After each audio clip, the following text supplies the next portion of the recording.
Family,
Que Dieu du ciel vous bénisse.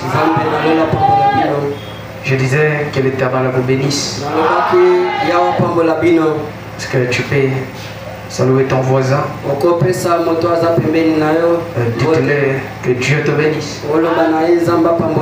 Dites-le tu as bien fait d'être venu. Alléluia. Amen.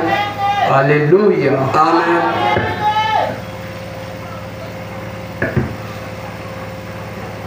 Donc nous sommes debout. On va courber nos yeux. Et nous allons prier le Seigneur. Dieu tendre, Père céleste. Probablement dit s'il y a un moment que l'homme est sérieux,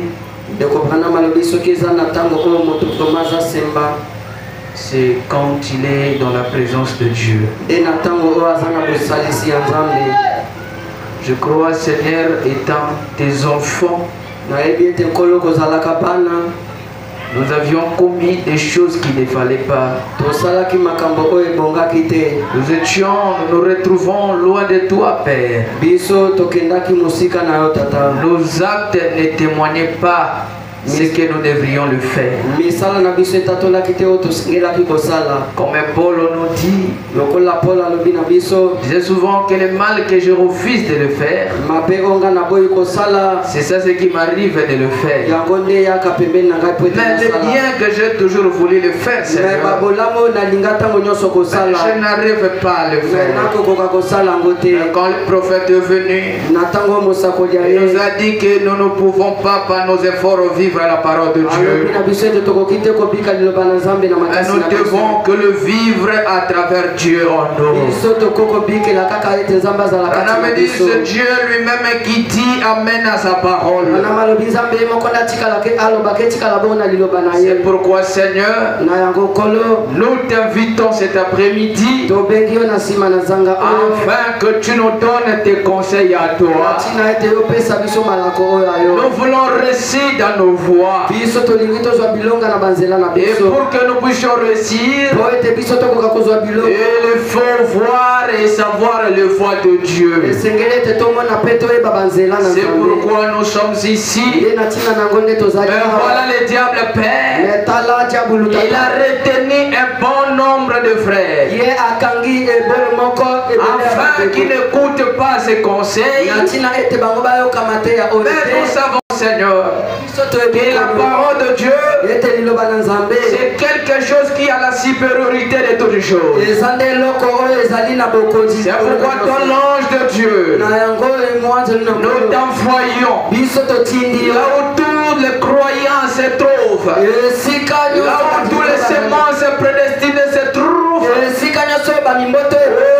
Dieu de William Robert, l'ange puissant, l'ange de Dieu, va et terrasser toute semence qui ne vient pas de toi, afin que toi tu sèmes ta semence et tu les ramènes dans ce lieu fortifié par ta parole. Bénis la réunion de ce soir, Seigneur Jésus, il y en a les autres qui sont en ce moment connectés afin de suivre ces enseignements. Est-ce que la même onction qui va régner dans ce lieu soit aussi sur chacun d'eux? Par la même délivrance, Dieu délivre, Père. Oh Dieu bien-aimé, notre but, Seigneur, c'est de nous rapprocher de toi. C'est pourquoi, Seigneur, rapproche-nous de ton trône de grâce, afin que nous ne soyons pas écartés à ces choses. Ne le disons pas par quelqu'un, mais nous le disons parce que tu es Dieu. Oh Père, nous ne voulons pas cacher la vérité, parce que toi tu avais dit vous connaîtriez la vérité. C'est cette vérité là qui va vous affranchir. Et ce soir, laisse la vérité soit triomphée, et la vérité puisse délivrer des autres. Nous croyons à cela, Seigneur. Et ça avec ta puissance. puissance et dérange les diables avec tous ces manigances. Dans le nom de Jésus-Christ, notre Dieu le Père. Amen. Amen. Que Dieu vous bénisse. Amen. Lisons directement la parole de Dieu. Est-ce que vous êtes prêts? Prenons dans le livre de Genèse. Genèse, le chapitre 9. Au verset 21. La Bible dit, tu me laisses lire. Il but du vin, s'enivra et se découvre au milieu de sa tente. Que Dieu bénisse l'écoute de sa parole. Vous pouvez vous asseoir. Amen. Amen. Amen. Amen. C'est depuis quelque temps que nous sommes en train de voir un thème qui était très capital. Nous avions intitulé le multiple formes de malédiction. Amen. Amen.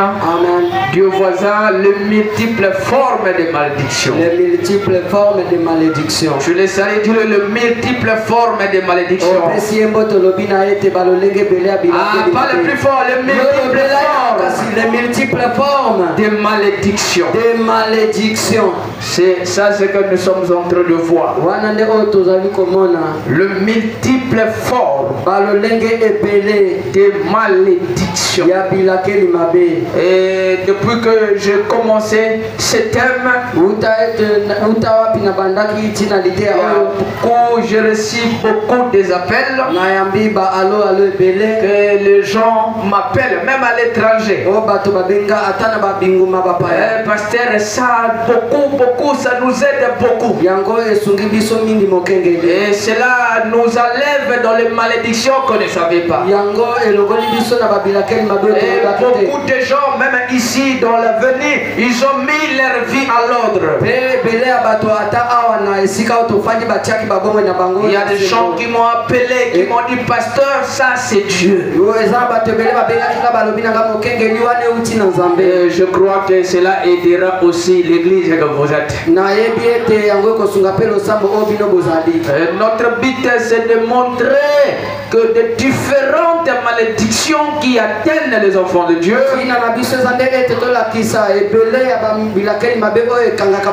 parce que beaucoup de gens se retrouvent dans ces choses, peut-être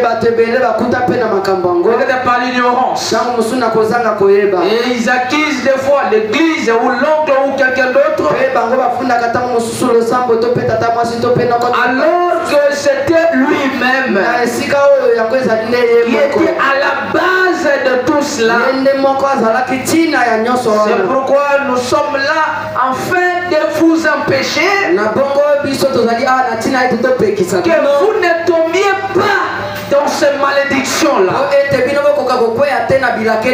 Et si toi tu étais dedans, afin que tu sortes de ces malédictions, c'est le but de cet enseignement. Alors c'est la suite de ce que nous avions vu. Il est le mercredi. Donc nous avions vu le mercredi sur la 6e vision de Timothée. Et nous avions vu les malédictions que nous attirons auprès de nos pères qui sont de nos pères biologiques.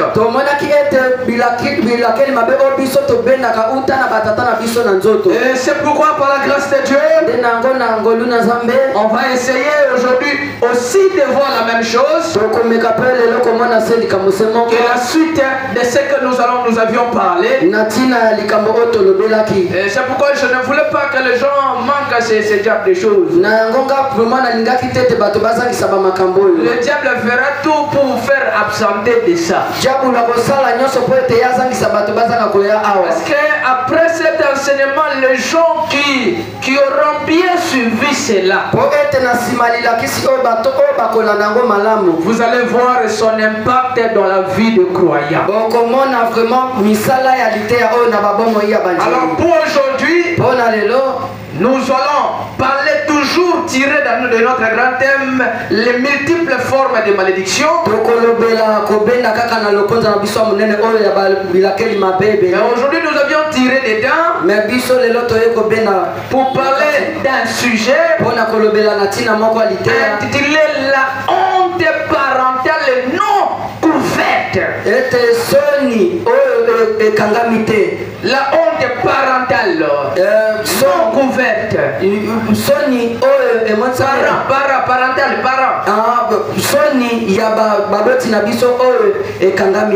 Alors, la honte parentale non couverte. C'est là que nous allons parler de ce soir. Qui appelle la honte parentale non couverte. La honte parentale non couverte. Est-ce que tu peux dire haute voix comme un chrétien? La honte parentale non couverte. La honte parentale non couverte. C'est le thème, c'est le sujet que nous avions tiré du grand thème à le multiples formes de malédiction.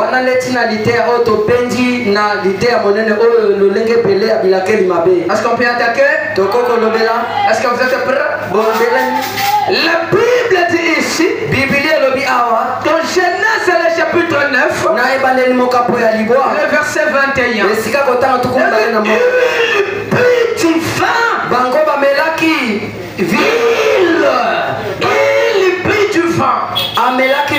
c'était un grand personnage que vous connaissez tous. Son nom c'était Noé. Noé c'était une grande personnage dans la Bible. C'était un serviteur de Dieu. La Bible dit Noé le but du vin signifra et s'est découvert au milieu de sa tente, de sa maison, au milieu de sa maison. Il s'était enivré et puis il était dans sa maison. Est-ce qu'on peut effacer ça? Les soucis, rapidement un peu là. Alors quand Noé s'est enivré, il était dans sa tente. Est-ce que l'église me suit? Amen. Est-ce que me suivez? Alors pendant qu'il était dans sa tente, Noé avait 3 enfants. Est-ce que me suivez? Amen. Noé avait 3 enfants. Alors prenons dans la Bible, dans Genèse le chapitre 9, le verset 22. La Bible dit, comme père de Canaan, est-ce que vous me suivez très bien? Amen. Donc Noé avait 3 enfants. La première fils de Noé, ou bien Noé ses 3 enfants, il y avait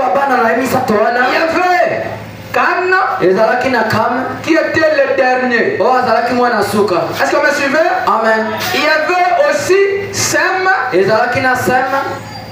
Il y avait aussi, c'était qui encore? Japheth. C'était Japheth.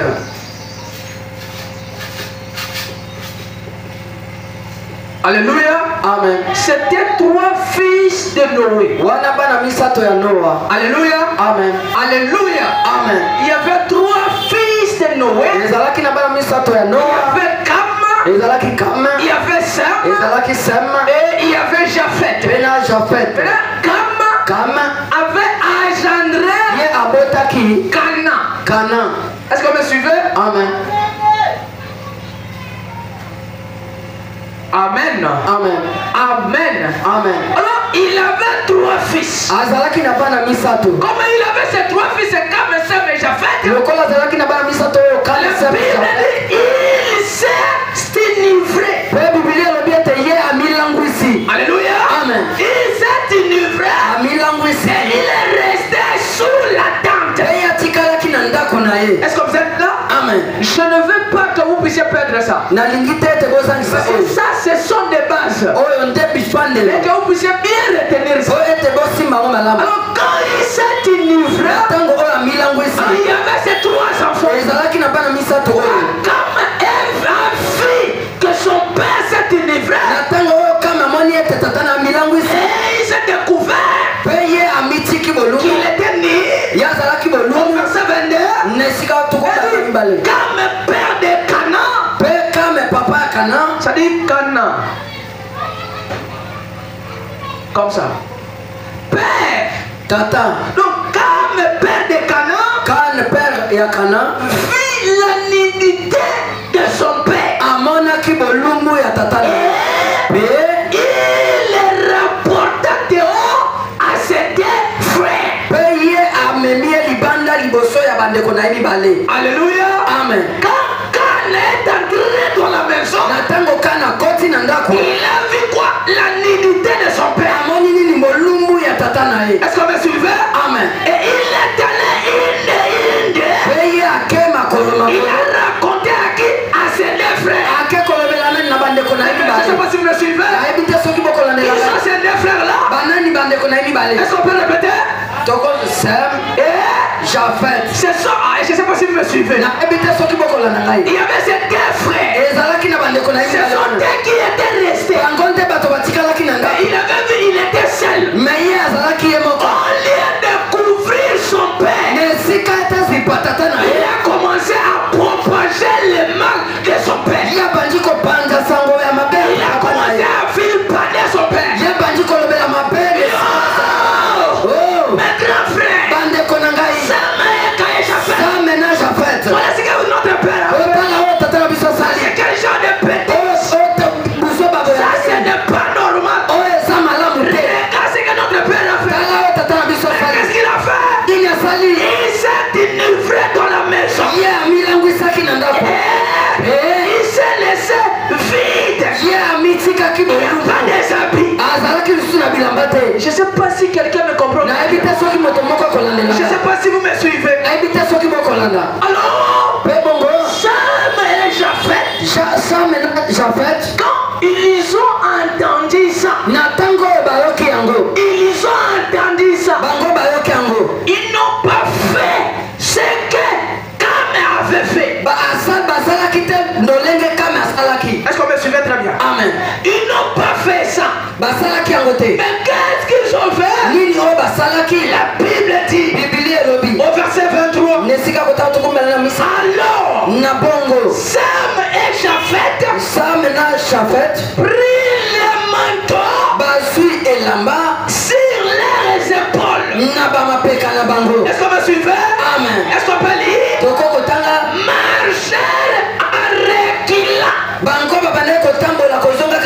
Je ne sais pas si vous voyez la chose. Amen. Quand ils ont entendu que leur père était resté nu, au lieu de parler le mal de leur père, ils ont pris, la Bible dit, ils ont pris les manteaux. Est-ce que vous voyez ça? Amen. Et ils ont mis sur leurs épaules. Ils ont commencé d'entrer dans la maison en reculant.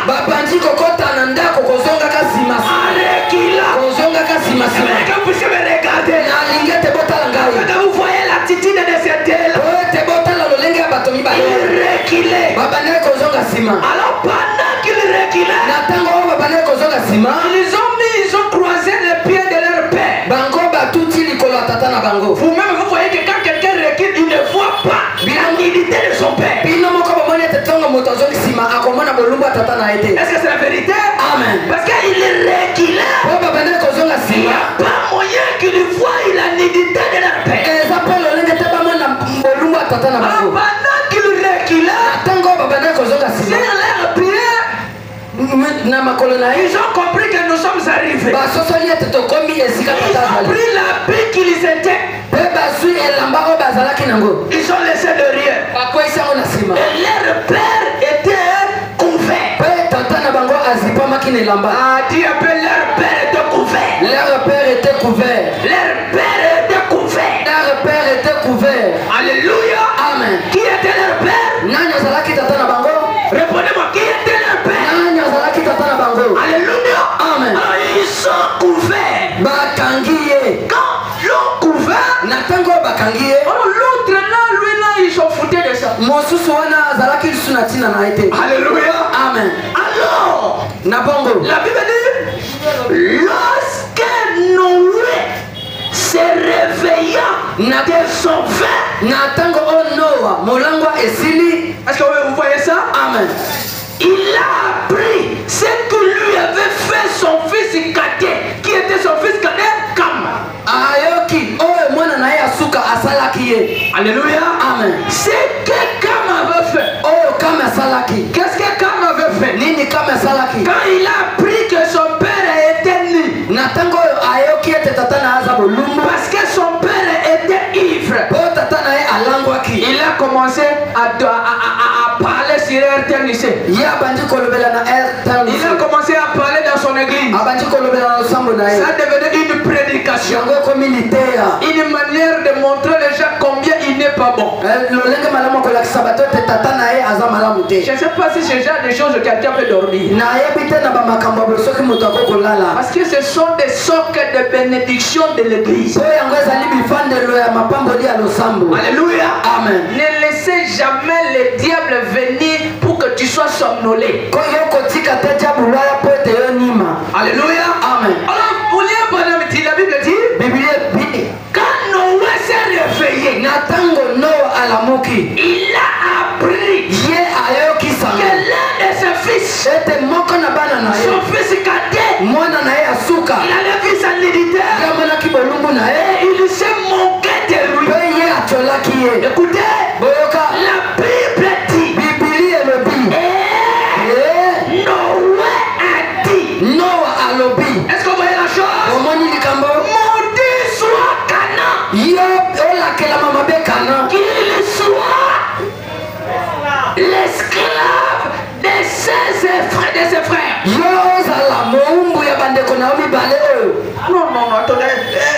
Écoutez, la Bible dit oui, de ses frères. La Bible dit, et il dit, qui parlait là? Noé. Est-ce que c'est la vérité? Amen. Noé dit, maudit soit Canaan,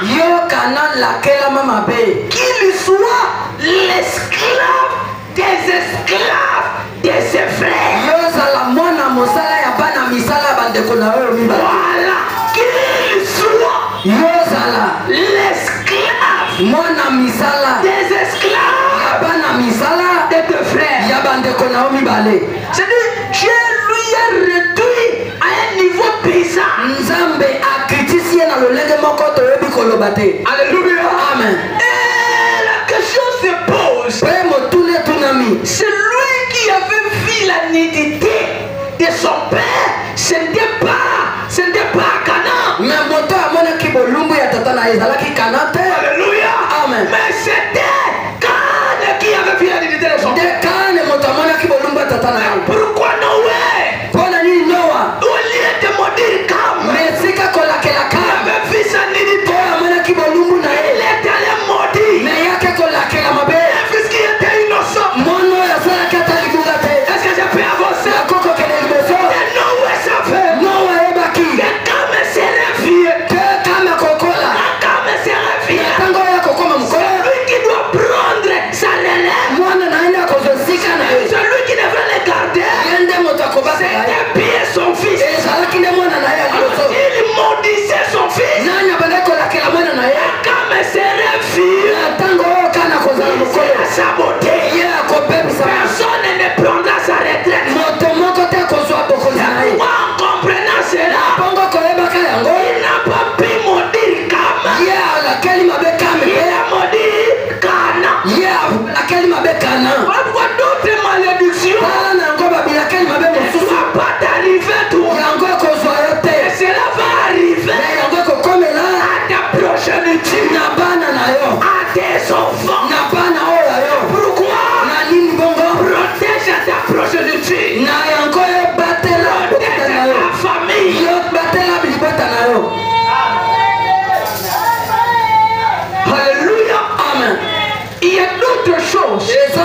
d'autres malédictions, ça peut t'échapper. Mais cela n'échappera pas à tes enfants. Tu es maudit. Toi Canaan. Tu es maudit. Toi Canaan. Tu dois être l'esclave des esclaves de ses frères. Dieu lui a mis dans un niveau bizarre. Ce n'est même pas l'esclave de ses frères.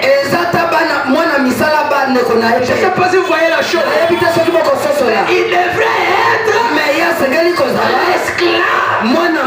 Les esclaves de ce frère.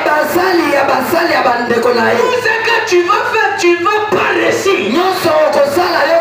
Pourquoi tu t'es permis de guetter ton père et de voir sa nudité? Voir la nudité de ton père biologique.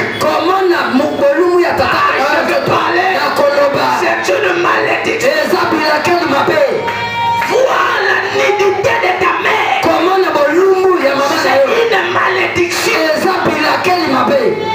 Tout ce que tu vas faire, tu vas pas réussir. Pourquoi? Tu t'es permis de voir la nudité de ta mère ou de ton père. C'est pourquoi tout ce que tu fais, tu ne reçois rien. Si tu t'es permis de regarder la nudité de ton père ou de ta mère, même si tous les pasteurs de Kinshasa t'imposent les mains,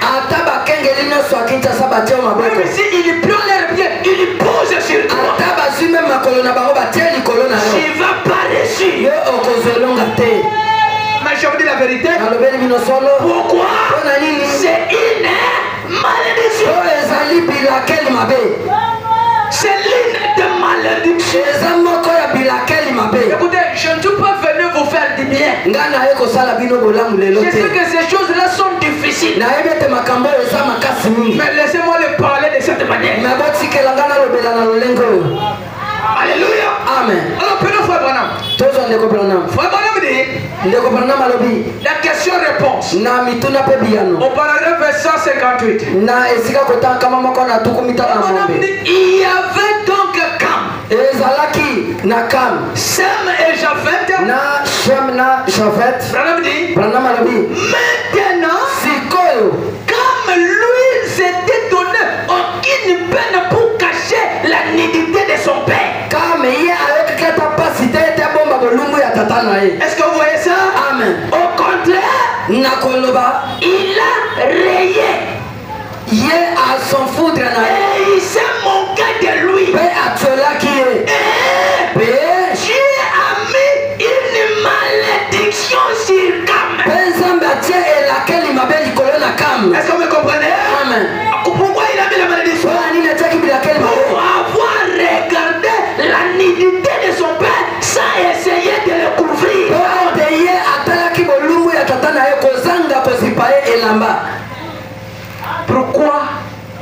Pourquoi Cam a été maudit? La réponse est parce qu'il avait regardé la nudité de son père et il n'a point eu le gars de le couvrir.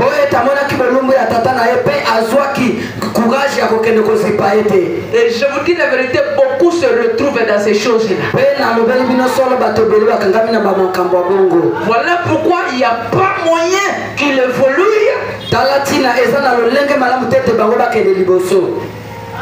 Parce qu'ils sont dans ces choses-là. Il y a les autres, leur maman se lave et il est là, il est en train de guetter. Même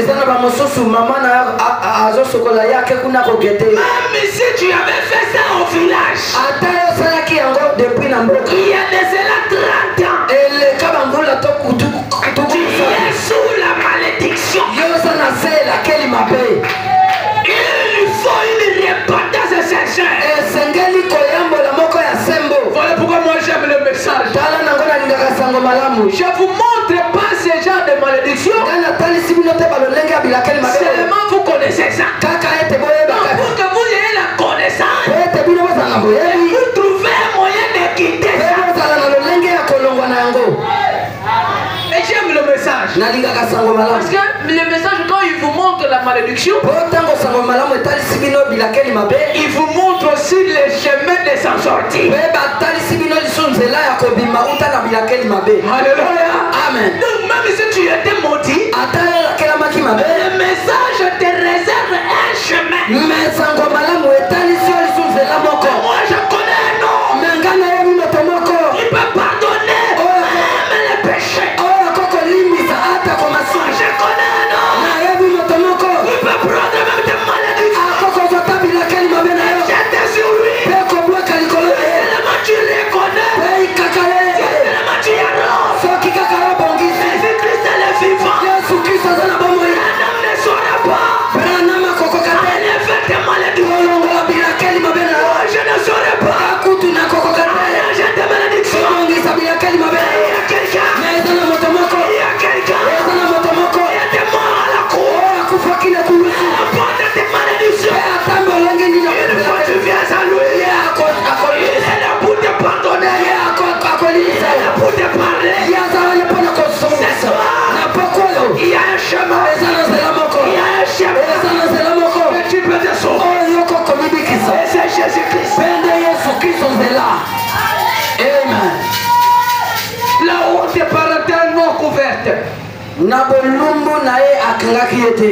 La honte parentale Soni ya moboti oyo azipamite non couverte. oyo azipamite. Alléluia. Amen. Et Sam et Japheth sont allés en reculant vers leur père. Cham na Japheth bakendaki kozoka kasima. Et lui ont jeté ils ont jeté leur manteau. Pe bango babakelaki elamba na Leur bango. manteau dessus. Elamba na bango ya likolo. Alors qu'il était étendu nu. Na yango yalalaki bolumbu. Alors Na bongo Dieu dit à Cam Nzamba lobeli kam. que sa postérité Ete bakitani na ye servirait. bakosala pona bamosusu.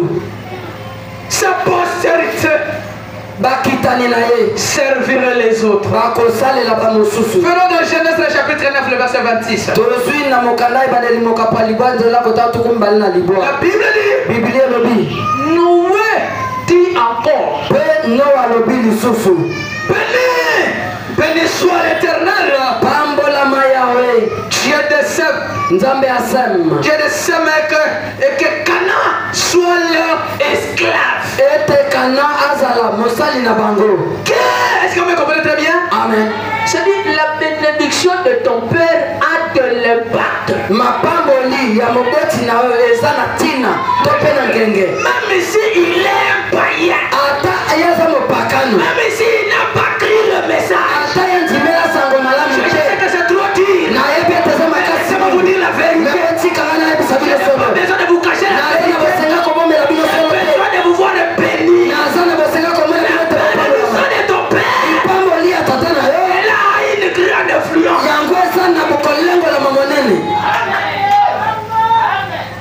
Noé, ce qu'il avait fait, c'était par la parole de Dieu. Noa oyo asalaki ezalaki kotelemela liloba.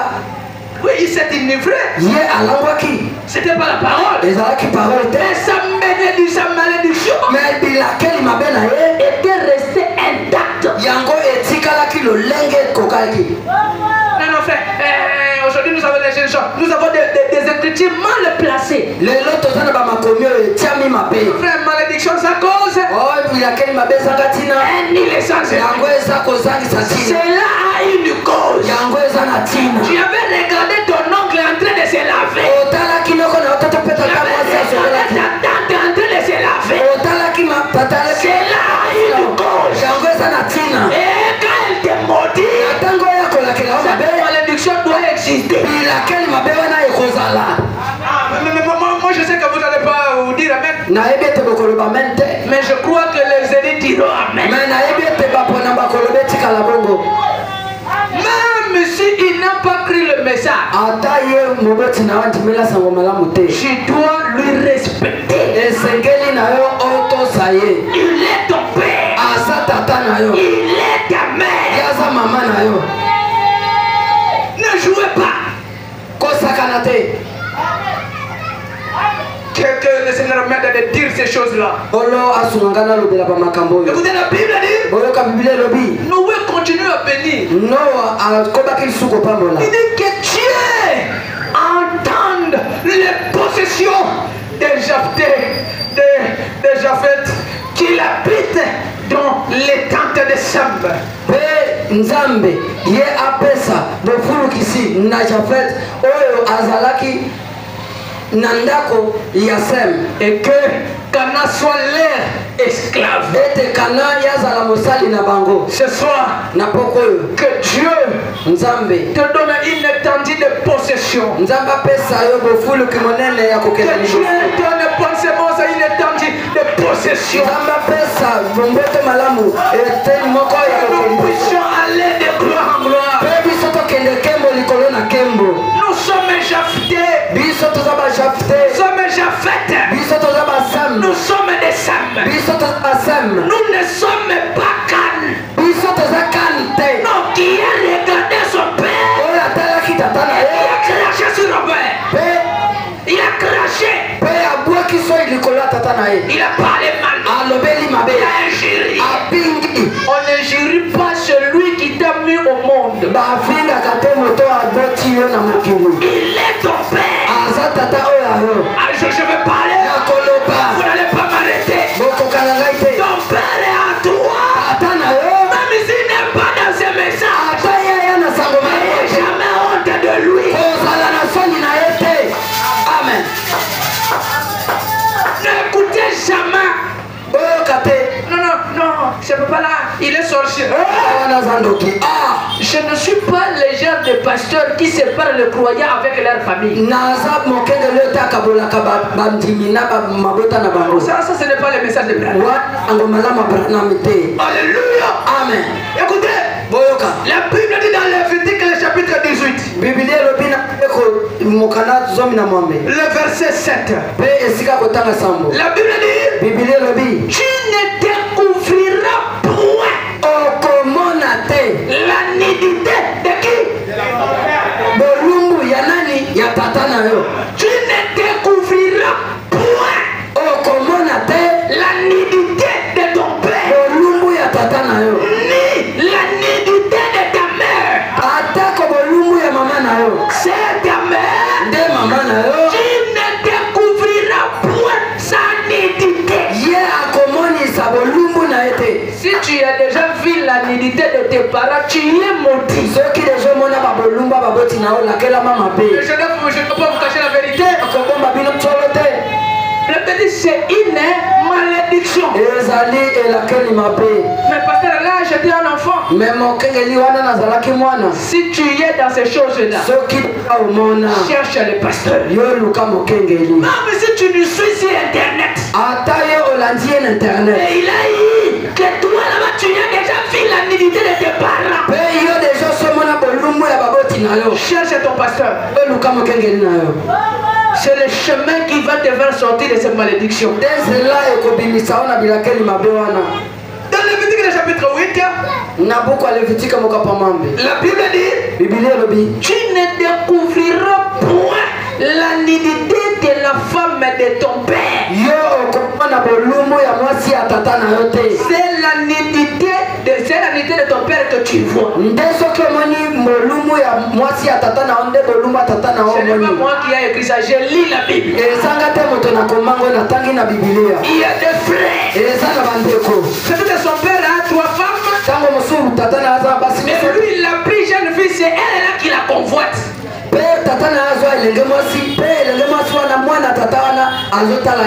Donc il commence à convoiter la jeune fille, la femme de son père. C'est une malédiction que tu attires sur toi. Ce sont des choses qui se font dans notre société. Je sais que ce genre de choses les pasteurs n'aiment pas parler. Nous sommes allés trop vite à vous enseigner le mystère. On oubliait qu'il y a des malédictions qui est en train de vous lier. C'est une malédiction. Je vais parler de ça. Même si vous allez refuser, je vais. La Bible dit, tu ne découvriras point la nudité de ta soeur. Qui t'amène. Fille de ton père. Ou fille de ta mère. Écoutez la précision de la Bible. Né dans la maison.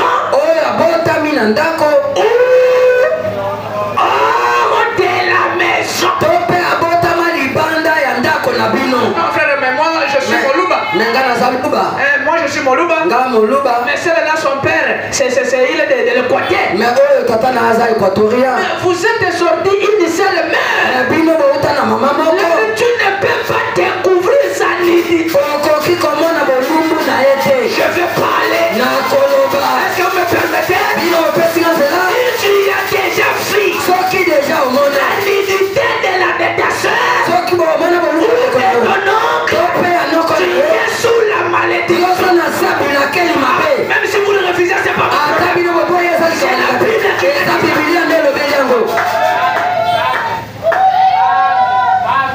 je vais parler de ces choses.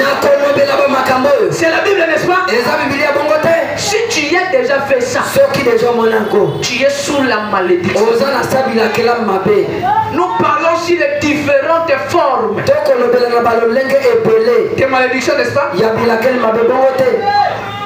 Tu ne peux pas le faire. Aujourd'hui, nous vivons dans un monde qui est bizarre. Vous voyez, un homme, il dort avec sa sœur. Mais il couche avec sa sœur. Mais ce sont des malédictions. Le monde est pourri. Sous la civilisation. Il papa. Que Dieu le bénisse, il trouve un peu d'argent. Il dit non, je vais faire une piscine. Je vais commencer à laver moi et mes enfants. Mais c'est maudit tes enfants. C'est la malédiction. Je vais parler de ça. Non frère, vous n'êtes pas civilisé. Vous allez écouter, toi qui n'as même pas voyagé ici là. Vous allez écouter frère Branham qui était l'américain. Il va condamner ce genre de choses. Et toi tu dis non, non, ça c'est la civilisation. Tu vas écouter lui le blanc. Il est né aux États-Unis. Tu n'as même pas vu l'Afrique du Sud. Mais tu te dis non, la civilisation. Non, il faut s'habiller. Il faut se marcher. Il n'y a pas la civilisation dans le message. Ça, nous avons utilisé la civilisation. Qui est la parole de Dieu. Qui est la parole de God.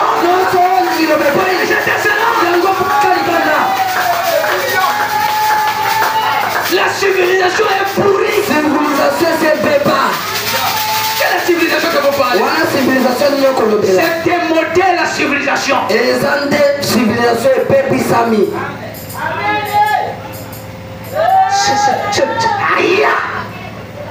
C'est bizarre. Vous avez une maman là avec les enfants. En train de jouer. Maman, je ne sais pas moi une coco. De 70 ans. Mais avec des mini. Je ne sais pas. Des colas. Moi je ne suis pas ta maman. Appelez-moi Tati. Aïe, espèce de coco.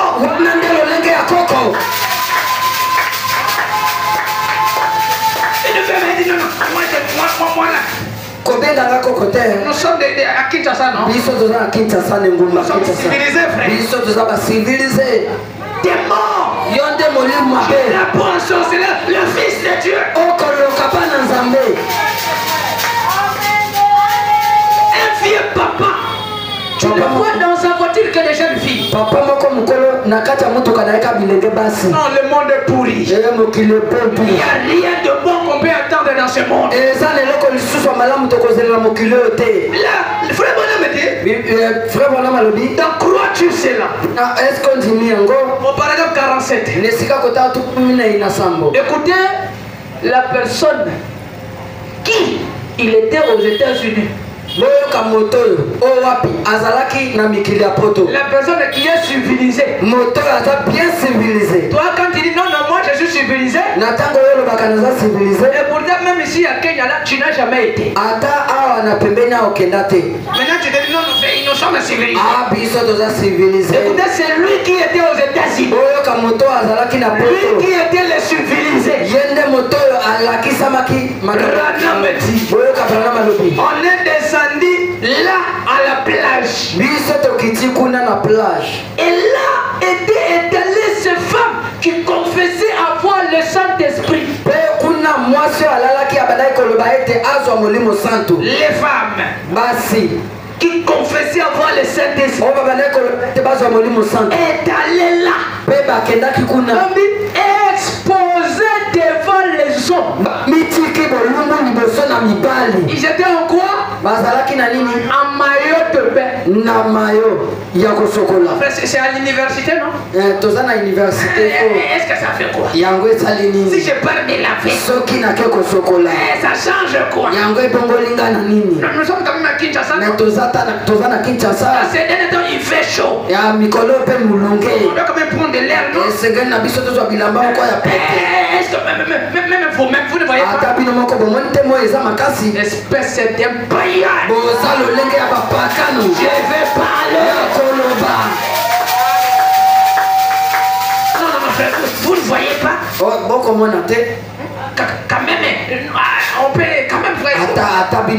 Il faut être civilisé. Les gens qui parlent comme ça parce qu'ils n'ont pas l'argent d'avoir une piscine. Des païens que vous êtes. Branham dit. Frère. Frère. Cela peut vous faire vomir. De voir des femmes en maillot de bain. Qui parle de ça? Celui qui est civilisé. Celui qui habite en Amérique, merci. Mais toi qui es au Congo ici, tu parles non, frère. Aller à la piscine, c'est être civilisé. Nous les chrétiens, on ne parle pas dans les piscines.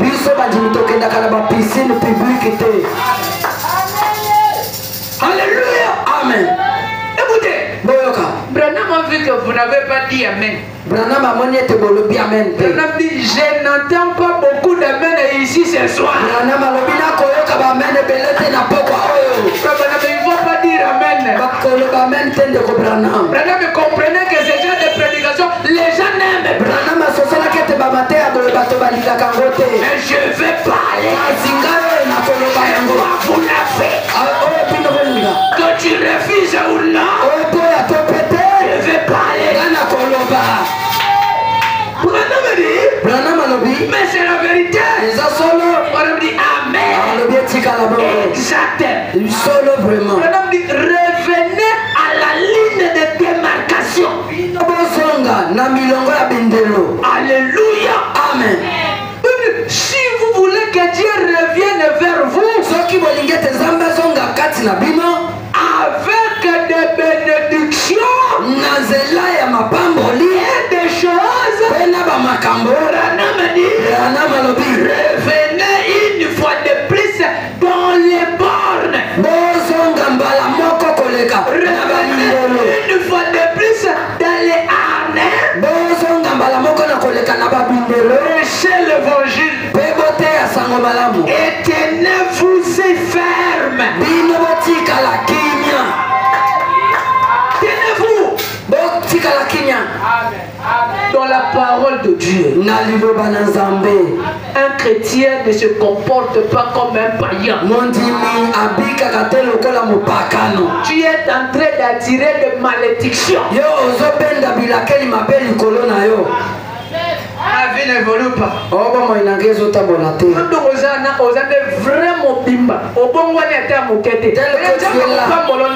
Tu es toi, tu te réponds même pas. Comment Dieu peut te bénir? Il faut avoir honte de dire non Seigneur, bénis-moi. Écoutez, Dieu ne bénit pas une personne qui est dans les saletés. Même si tu ne dis pas amen, je vais prêcher. Non. Dieu bénit un cœur qui est pris.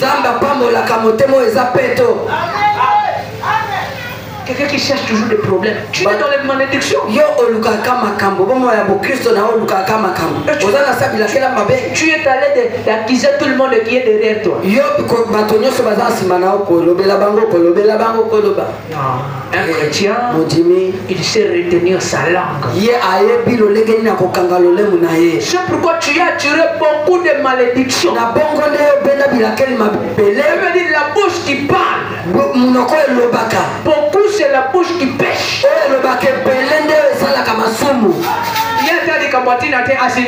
En rien il se fâche. Tu es quel genre de chrétien? Dans la parcelle, on sait que tu es branamiste. La parcelle que tu es, on connaît que tu es branamiste. Mais chaque soir, des problèmes. Même des causeries qu'il lui donne. Cela ne conforme. Je vais parler de ces choses. On ne sait même pas si tu es un chrétien. Lui il prend que des choses. Problème est qui est moto. On n'est rien, il prend les rancunes. Hein? Non, moto peut-être sert. Moto non.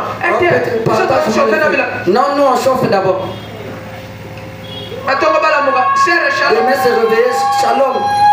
Ils sont fermes. Bonjour. Bonjour. Comment que tu es? Molimo m'appelle Ozali. Pourquoi ça? Vous avez jeté la honte dans le message. Si réellement on vous regarde, est-ce qu'on peut comprendre que tu es un croyant du message? On peut voir réellement que tu es une chrétienne.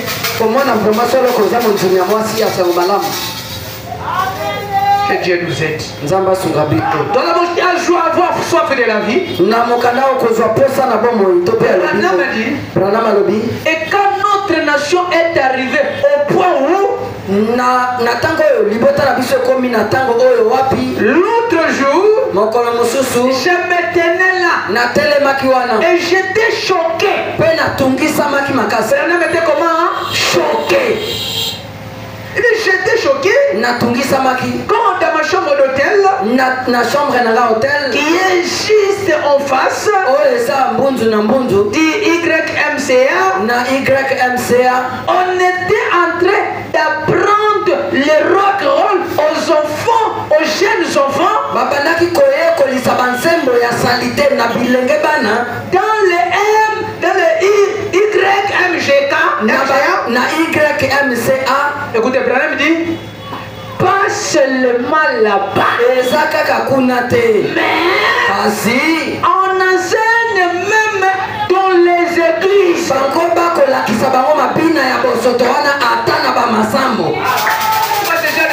J'aime quand je prêche, tout le monde est là. Une chrétienne, tu le vois danser comme ça.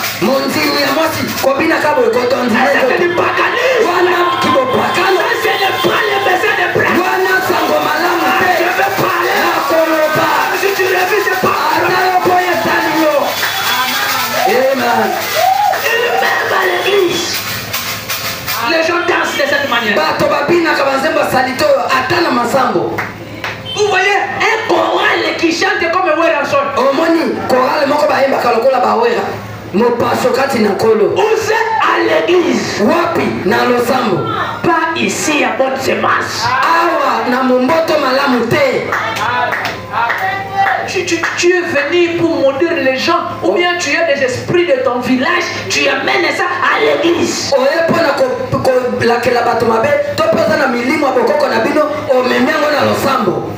Comment pouvez-vous attendre à quelqu'un d'autre?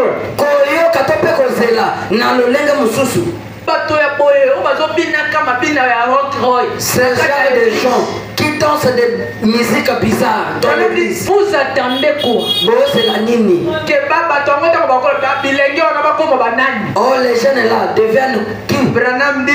Qui ni bande d'adolescents voyous. Nde batali bana ya bopelenga moko ya babandi. Et des tapageurs. Pe bana moko ba tapageurs. Comme un batololendo. Les orgueillés. Comme nous voyons aujourd'hui. Le lenge tomona kalelo. On appelle ça aide des parents. Bapenga kabango. Les parents aujourd'hui ont fait la honte. Nous avons vu sa honte. La Bible dit il était dans la tente. Mais aujourd'hui, nos parents ne restent plus à la maison. Et ils exposent dehors.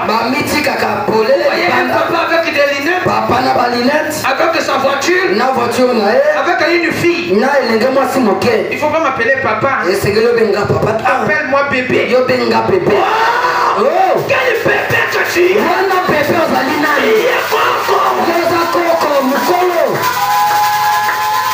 C'est la honte! Et tu vois une fille?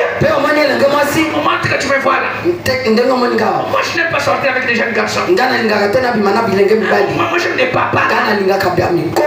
De la même manière que tu couches avec ces papas là. Il y a des malédictions comme tu couches avec ton père. Je vais parler. Si tu es dans ces choses ce soir, soyez délivrés.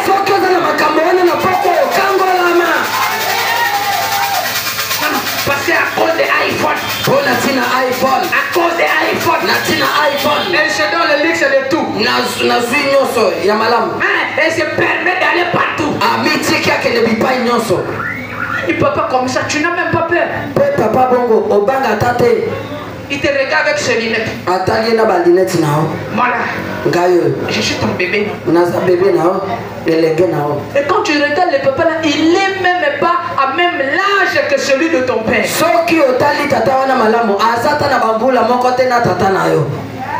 Mais toi, tu as l'audace. Tu es de Gégera. Que tu cherches, ma vie n'évolue pas. Ta vie ne va pas évoluer. Aujourd'hui, des mamans, ils se comportent comme je ne sais pas. Ils s'exposent. Une maman qui est en train de se dire devant les enfants.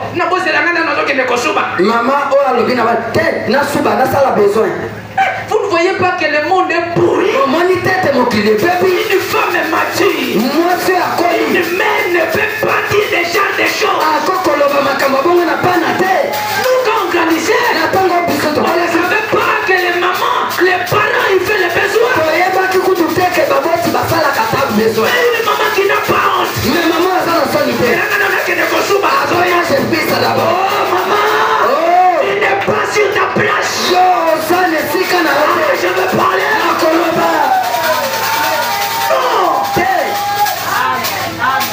Pourquoi tu es en train de maudire tes propres enfants? Une maman, il doit se comporter comme une maman. Noé s'est livré à la maison. Mais toi c'est dehors. Avec un pantalon, pour là tu as un pantalon. Moi j'ai des formes. Tu as 50 ans maman. Tu vas te comporter comme une mère. Je veux parler de ça.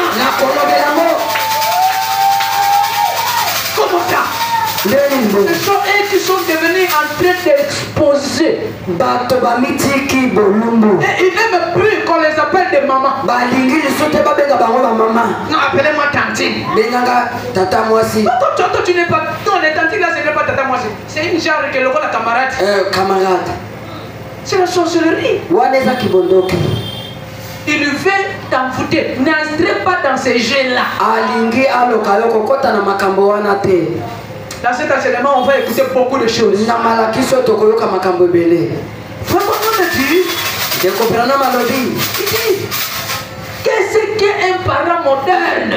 Nini oyo bapaka ya lelo bazali qui est membre d'église moderne banani bazali minama ya sambo ya lelo Abraham me dit ndeko Branham alobi écoutez mesdames et messieurs oyo kaba mama lokumo pe batata je n'aimerais pas vous blesser alingi te tenazokisa bino moi aussi je ne veux pas vous blesser ngai pe mokengeli nalingi te nazokisa mitema pardonnez-moi je n'ai pas envie de vous blesser bilimbisana naza na bosenga kotutalisa bino mabaku te Branham me dit Branham alobi kasi je ferais mieux de vous faire un peu peur na kosala nyonso nasala bino ete bobanga un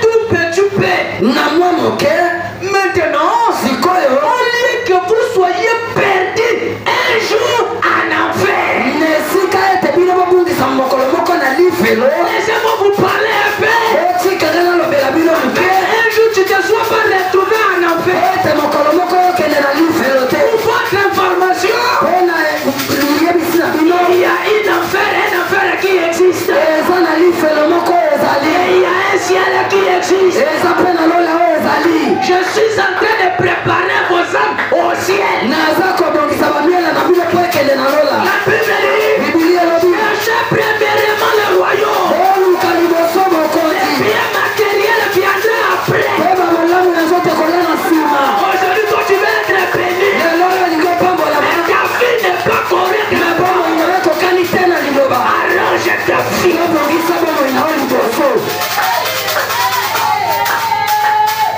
l'église de Dieu doit être purifiée losambo na nzambe esengeli esatusama to mpe petolama moins de musique bamiziki koningisa bipina bitonsa na koloba il n'y a pas de vaccin eza na vaccin te si tu as été vacciné soki yo deja ozwaki vaccin même ici on danse ata obini tchala mwana tala mwana même si on danse tchala mwana ata babini tala mwana je ne danse pas nga na kobina te il y a les seules musiques eza na qui me réjouit oyo esepelisaka j'écoute je me réjouis et la musique qui me réjouit wana miziki oyo esepelisaka ngai même ici ata on danse ma belle ata babini banzembo na biso mboka moi j'ai un pays naza na enguma se moko un pays qui est au-delà des étoiles eza na enguma moko eza likolo ya lizoto qui est là-bas eza na esika moko mokolo moko nakotika dans le pays nakokende kuna na enguma ema je reste calme natikali kimia je n'ai pas envie d'être probablement un homme doit avoir une position moto esengeli azwa lolenge malamu akotelema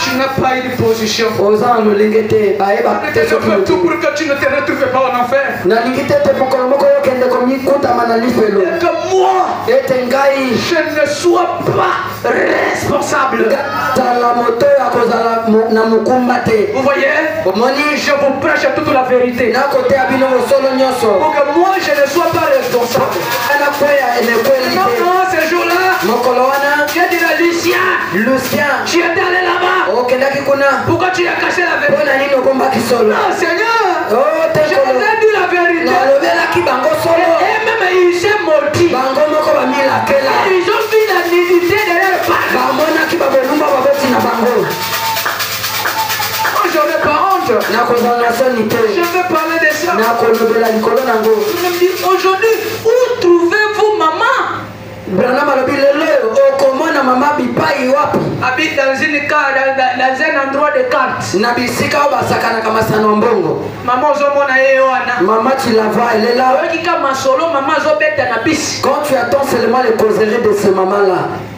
Hein? Dans le bis. Une maman qui parle sans se gêner des bêtises. Maman ola lobelaka makambo ya mbindo to dans une bis où il y a des enfants. Na biso bana mikepe baza. Une maman maudite. Maman moko alakelama. Mabe. Quand elle est rentrée dans le bis, elle veut que tout le monde la sache. Je vais parler. La Koloba. Même si tu ne dis pas moi. Attendez le bien mente. Monsieur Boto va attaquer. Monsieur Boto a compéta.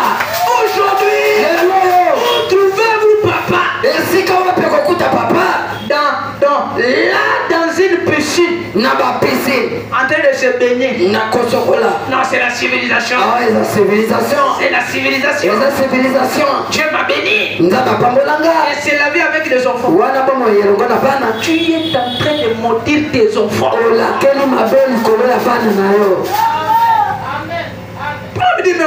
C'est compliqué. Où est-ce qu'on trouve un jeune garçon aujourd'hui? Nous l'avons dit dehors. En train de rouler dans une voiture gonflée. Un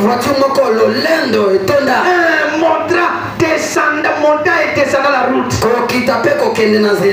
Fila à toute vitesse. Arrivé le dimanche. Arrivé le dimanche, où est la sœur? À une fête de rock and roll. On a dit une telle famille et parler l'air de Dieu. Ils diront, je suis membre de telle église. Je suis aussi bon que toi. Non surpris, ça fait quoi? Même si je jouerai aujourd'hui, demain je serai à l'église. Je me chamaille aujourd'hui. Même si je jouerai le pasteur, je vais demander le pardon. Tu ne vois pas que tu es sous la malédiction. Ils ne savent plus au sujet de Dieu. Qu'un entend au sujet d'un chevalier égyptien. Je saute. Branham dit, ce dont nous avons besoin, c'est un réveil de la Pentecôte. À l'ancienne mode, envoyé de Dieu. Moi, je ne suis pas un prédicateur d'aujourd'hui. Je ne sais pas comment arranger, adapter la parole par aujourd'hui. Moi, je prêche la parole qui était au temps des anciens. Une femme ne peut pas couper les cheveux. Une femme qui coupe les cheveux, déshonorer son mari. D'être chassé. Je ne sais pas mélanger la parole. Église, les mèches ne viennent pas du message. Je vais parler.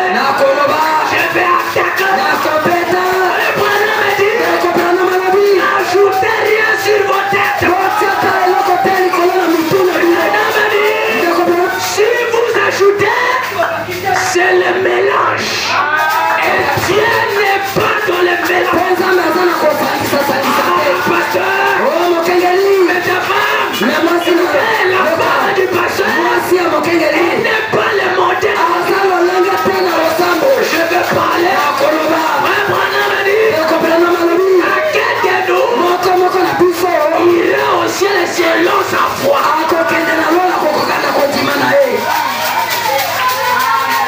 Alléluia. Je ne sais pas arranger la parole de Dieu. Il faut faire ça. Une fois, j'avais dit au Seigneur, si tu me permets que je passe cette étape de mariage qui me torture,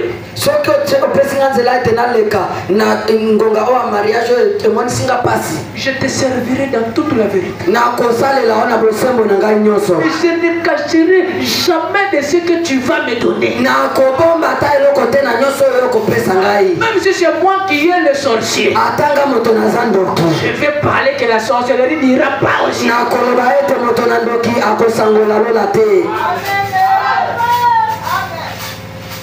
Frère Branham dit, dans le brochure, écoutez-les. Madame dit, et au paragraphe 27, et vous sortez et vous trouvez des femmes chrétiennes qui s'étalent à la plage pour se bronzer.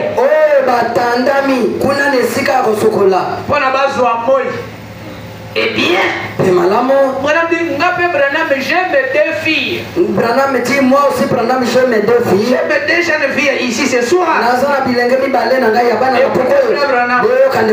Lui, l'américain. Je ne sais pas ce que le futur me réserve. Hein? Je ne sais pas ce que le futur me réserve. Je ne connais pas demain. Je ne connais pas de choses de demain. Si jamais j'attrape l'une d'elles, l'une de mes filles, alors elles sont jeunes filles. Quelles sont des jeunes filles? Et d'aller sur une plage pour se bronzer, elle va très bien avoir un brossage.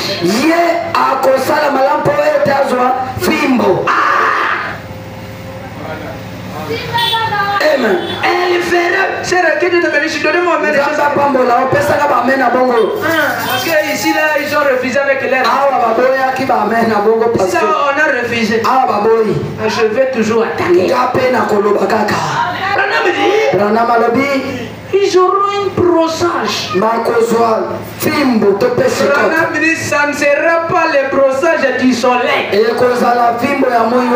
Ça sera celui du fils de Charles Branham. Alléluia. Amen. Celui du fils de Charles. Et ce soir, vous allez écouter le brossage. Vous êtes en train d'écouter des brossages. Tu veux palpiter, je prends une écriture. La Bible dit, tu veux bouger. Tu crois que non c'est fini? Il encore une autre version. Il est brossage. C'est lui le fils de Charles. Ce soir, soyez brossés. Avec une part de manteau en main. Et ramener à la maison. Faisant sauter chaque coup. La fille saute. Une femme ne porte pas les pantalons. Une femme ne met pas de rouge à lèvres.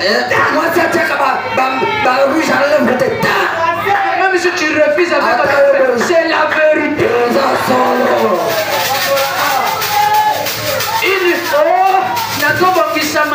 Oh, moi j'arrange les ongles. Est-ce que je peux parler? Je peux avancer?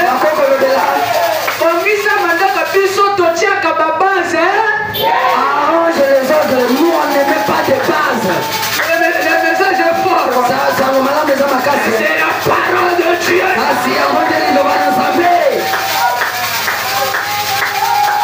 Nous sommes maintenant dans le triage. Qui est le Fils de Dieu et qui ne l'est pas. Paul le Pierre avait dit, cette parole est difficile. Qui peut le supporter? Seulement le Salut de Dieu. Et le message va venir pour chercher tout le monde. Le message est venu pour les élus. Tu n'es pas l'élu.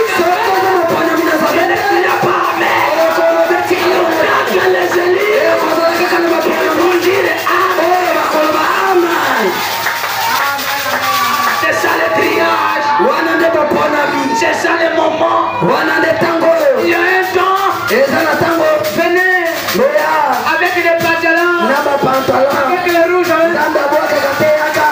Les messages d'engagement là, c'est un péché, je ne peux pas. Vous arrivez au triage. Quand les pécheurs, les pécheurs, c'est lui qui pêche. Les pêcheurs, ils prennent les poissons. Quand il est avec sa filet, il jette. Pour lui, tout ce qui va entrer, ce n'est pas son problème. Même si c'est l'arbre, il vient, il attrape. Il prend. Il y a un poisson pour y assurer.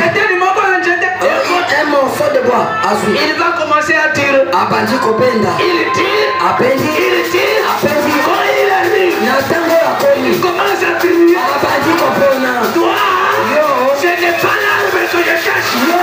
C'est le poisson. J'ai besoin. Et le moment est venu pour les triages. Il y a que les élites qui doivent supporter ces messages. Le message n'est pas pour tout le monde. Toi, tu sauras laisser les pantalons. Tu ne sauras pas. À moi avec les pantalons, pasteur. Mais si tu es ton doigt, tu vas jeter ça dehors. Donnez-moi une amène que je prêche. Alléluia. Les différentes façons d'être maudit. Les différentes formes. Les malédictions. Branham m'a dit, ce dont nous avons besoin aujourd'hui, c'est de papa et de maman à l'ancienne mode. Maman est cicatée. Il n'y a pas de nouvelles mamans. Celui qui est assis avec eux. Elle veut parler. Pas ce genre de maman. Maman qui s'est portée pied pagne. Maman aujourd'hui qui ne sait pas porter les deux pagnes. Les vieilles mamans ne portaient pas une chaîne. Je vais attaquer. Nous voulons des mamans à l'ancienne mort. Ils ne se conforment pas à la réalité d'aujourd'hui. Nous savons que la maman c'est une personne anglaise. Abraham causait avec Elohim.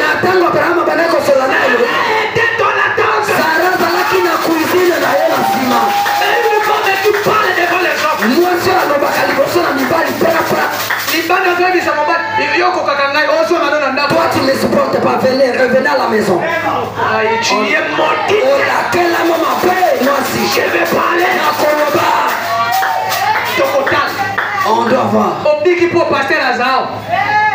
Impoli. Une femme doit rester à sa place. Moi c'est ce qu'elle a dit qu'à la Nesika qui le moi aussi. Femme. Moi aussi. Soyez soumise. Je vais attaquer. Enfant, obéissez à vos parents. Parce que toi là, si ton mari ne vient pas à l'église, tu l'as déjà fait assis et tu commences à lui relater ce que le pasteur avait prêché.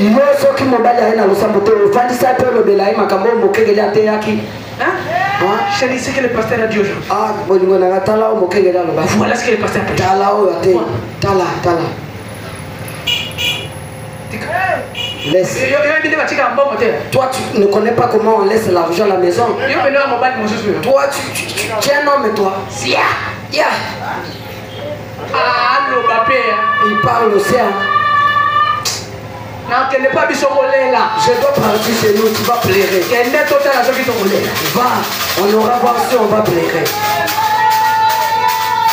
Une femme infidèle. Moi si mon Zanga Bosembo. Infidèle.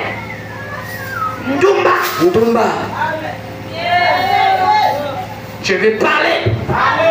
Nakoloba. Nous voulons des mamans à l'ancienne mode. Des femmes qui se comportent comme des femmes. Il ne sait pas conseiller son mari. Famille qui n'a pas mais mon petit là, il est faux. Ouais, on a raison, chérie. Ah, tu as raison. Séparez-vous. Et mon numéro d'église. Une croyante, elle est sorcière. Il ne sait pas comment. Lui là, c'est pas la chose. Les enfants de mes frères sont venus à la maison. Mais ces enfants-là, ce sont les impolis. Il faut qu'on les sache. Moi aussi, on me manque aussi du respect. Je vais parler.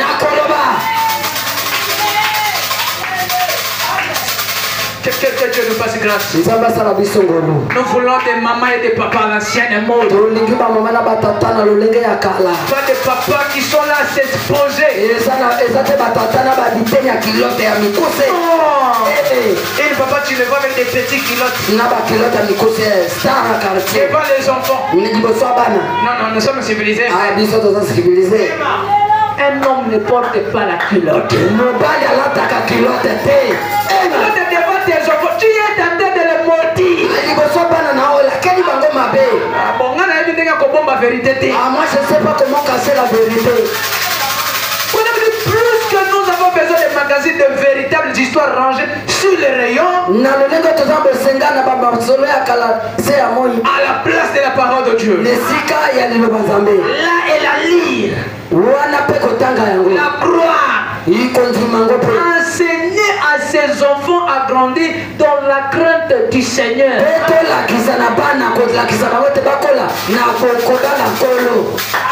Toi, tu enseignes tes enfants à craindre l'église. Tu enseignes à tes enfants de craindre le serviteur de Dieu. On va arriver là. Tu les enseignes à ça. Ce sont les hommes. Comme le pasteur qui vous prêche la vérité, vous devez l'aimer. Amen.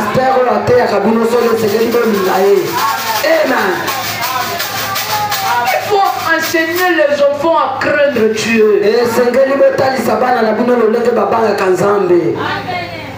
Un enfant ne sait même pas se comporter devant les pasteurs. Parce que toi tu l'as vu, tu l'as montré que les pasteurs c'était un homme. Voilà pourquoi la malédiction est sur toi. Aujourd'hui je suis concentré sur autre chose. Prenons dans Lévitique le chapitre 18. À son verset 12. La Bible dit: tu ne découvriras point la nudité de ta soeur, de ton père, la nudité de la sœur de ton père. C'est la proche parente de ton père.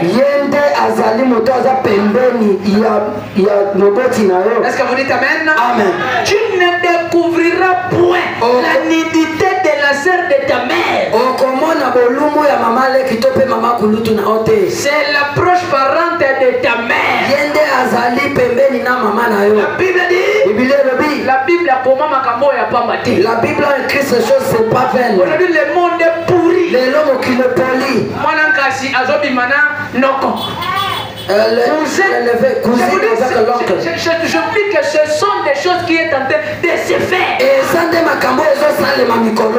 Bible comment makambo ya pambate. C'est la vérité. Ces choses, ce n'est pas en fait. Si tu es dans ces choses, tu es maudit. Je sais pas, mais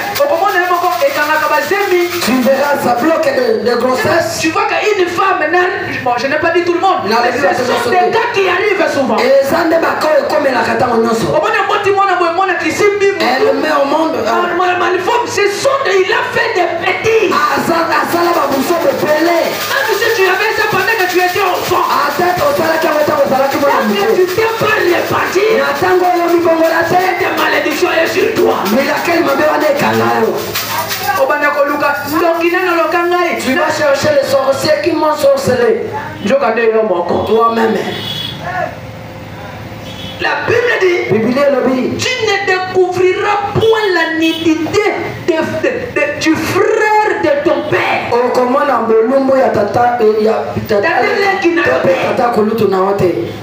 Tu ne t'approcheras point de sa femme. Pourquoi? C'est ta tante. Verset 15. Tu ne découvriras point la nudité de ta belle-fille. Il y a des papas sorciers. Mais c'est la vérité. Il est là tout autour de l'enfant. T'es mort. C'est la femme de ton fils. Tu ne découvriras point sa nudité. Et verset 16. Tu ne découvriras point la nudité de la femme de ton frère.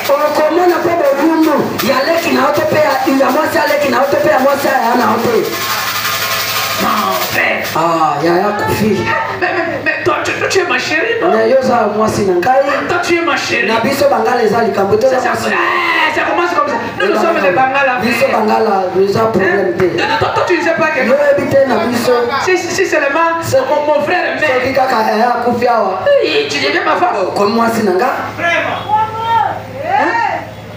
Ma femme n'est pas la femme de mon petit frère. Je n'ai pas dit ça par erreur.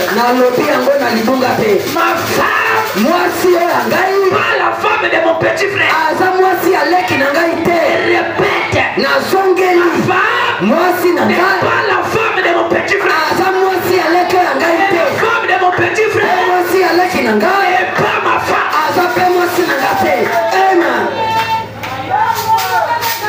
J'ai dit, je l'ai dit, je finis, je signe et je tape amen. Non, toi, tu ne sais pas ça. Tu es notre chérie. Tu es notre chérie. Avec la sorcellerie qu'on a aujourd'hui, tu vois, la femme de son grand frère, il vient se laver. Quand son frère n'est pas là chaque jour, ces jours-là, il sort au salon. Toi, tu es mon chéri, non? Ferme-moi les boutons ici. Quand lui il ferme, là c'est au nom du Seigneur. Je te ferme au nom du Seigneur. Quelle sorcellerie! Et après, tu as une tâche ici là. Toi tu ne savais pas. D'ailleurs il y a l'autre qui est ici. C'est la sorcellerie. C'est l'abomination.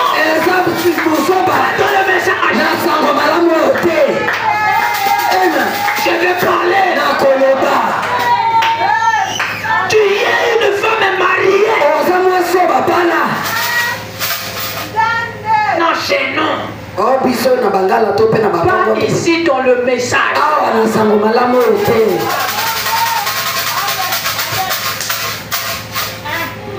T'es mort. Pas dans les messages de vous supportez, moi je veux prêcher des choses à dire.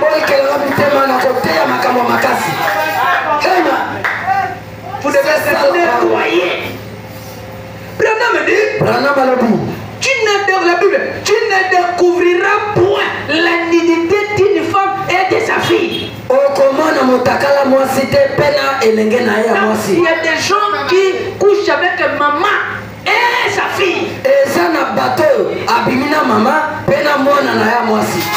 n'a pas écrit ces choses en vain. Il sait le pourquoi. Et vous qui êtes dans ces choses, tu es sous la malédiction. Tu ne feras pas ça. Prie la fille de sa fille pour découvrir leur nudité. Ce sont tes proches parents, collaborateurs. Et Branham dit, c'est quoi ça? C'est quoi ça? C'est un crime. Non, dis ça. Crime est là au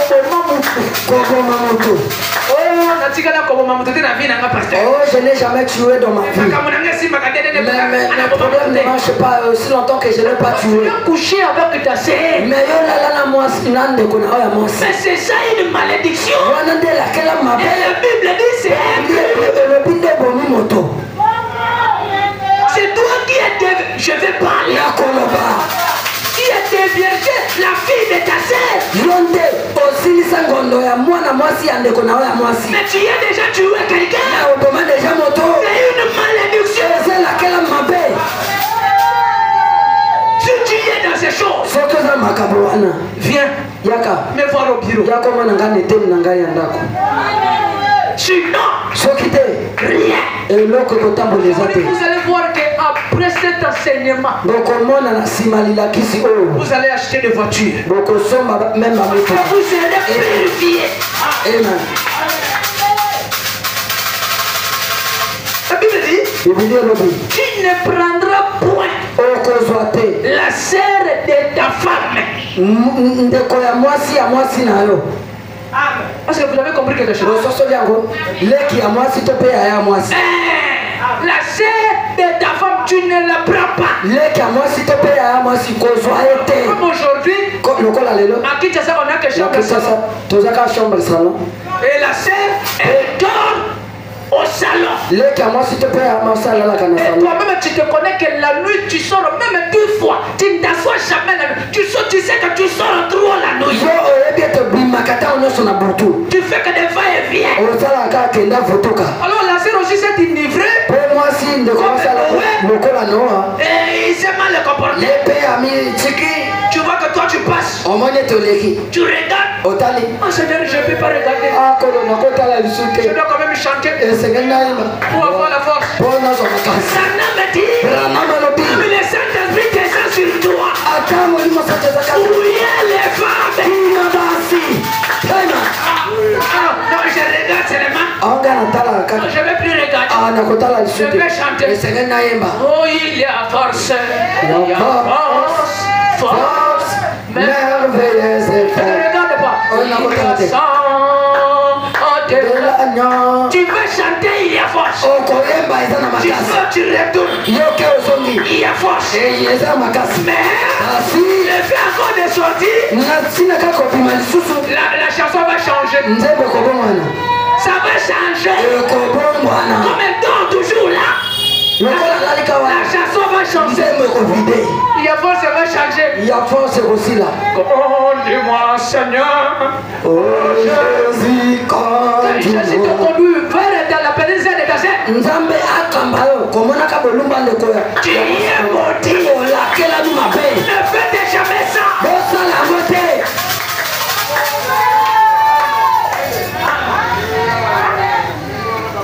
Tu veux qu'il te conduise? Dieu te conduit là où il y a la petite sœur de ta femme. Ne découvrez jamais la nudité de la petite femme de ta femme. J'ai attiré la malédiction. Que l'église a dit Amen.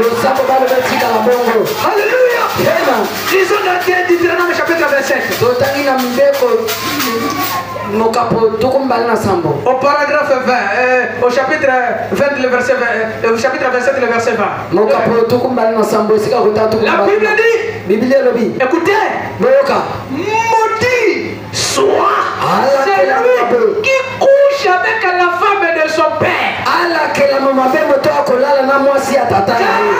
Il soulève la couverture de son père. Et la Bible dit, et tout le peuple dira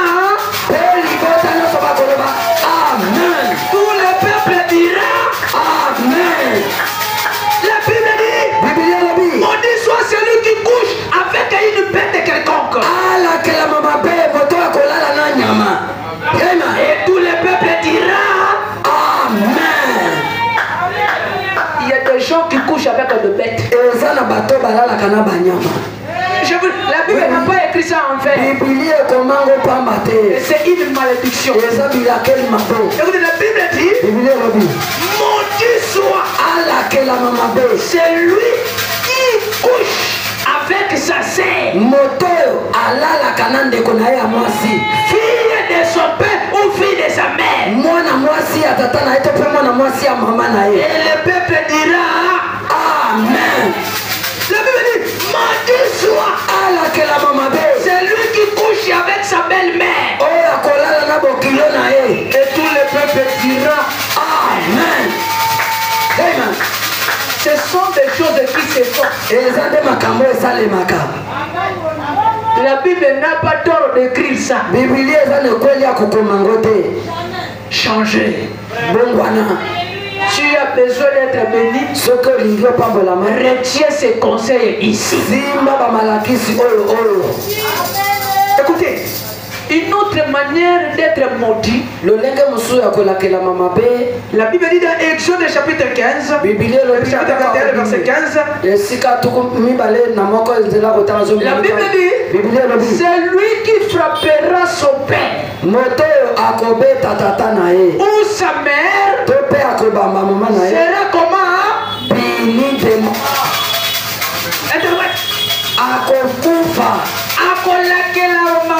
Non.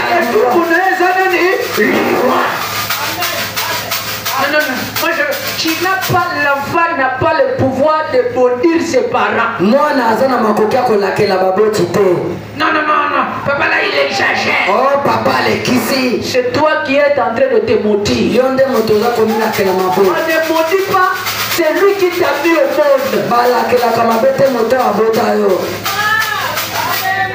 Je vous dis des choses vraies. Même si ton père est au village, tu le dois du respect. J'aimais une maman quand je sortais là. J'ai aimé. Une maman là quand je sortais m'a dit pasteur. Des choses que tu as prêchées. Non. Je me suis dit mais ce n'est pas possible. J'étais allé chercher mes parents. Et j'ai arrangé. J'ai acheté des choses. J'ai donné à mes parents. Il est au coin. Même si toi tu ne prends pas ce que je dis, il y a des gens qui sont en train de mettre leur vie en ordre. Depuis cet enseignement, les gens m'appellent partout. En train d'arranger leur vie. Pasteur, je fais 3 ans avec mes parents. Parce qu'il y a une prophétie qui s'est donnée. Mais j'ai compris. Et je ne peux pas me séparer avec mes parents. Tes parents restent tes parents. Tu n'as pas le pouvoir de maudire tes parents. Les parents ont le pouvoir de vous maudire.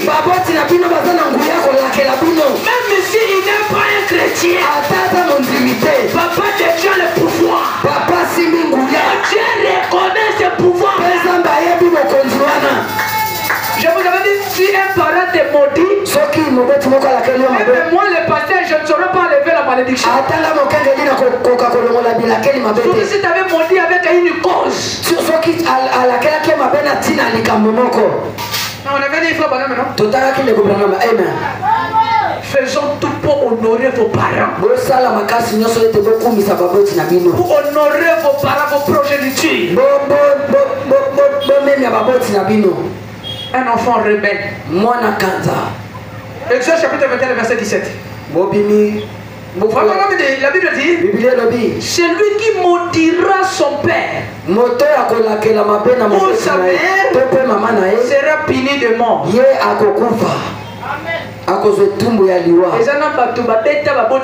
Il y a des gens qui ont tapé leurs parents. Il a poussé leurs parents. Mais tu attends la bénédiction. Tu es maudit. Je vais parler de ça. Je vais les parler.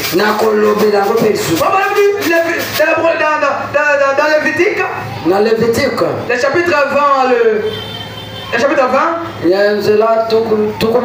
La Bible dit, un homme, si un homme quelconque maudit son père ou sa mère, il sera puni de mort. Il maudit son père ou sa mère,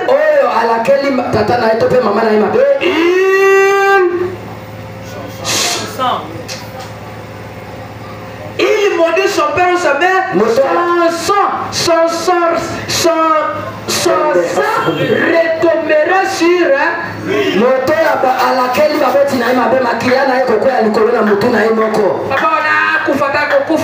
le maire même. C'est toi-même qui as donné de maudire. Ah, les parents là, moi je les aime pas. Branham dit tu dois aider tes parents. Et ils ont fait tout. Toi, tu avant même toi tu sois mon croyant. Si ce papa là ne t'avait pas élevé, toi tu n'allais pas être mon croyant.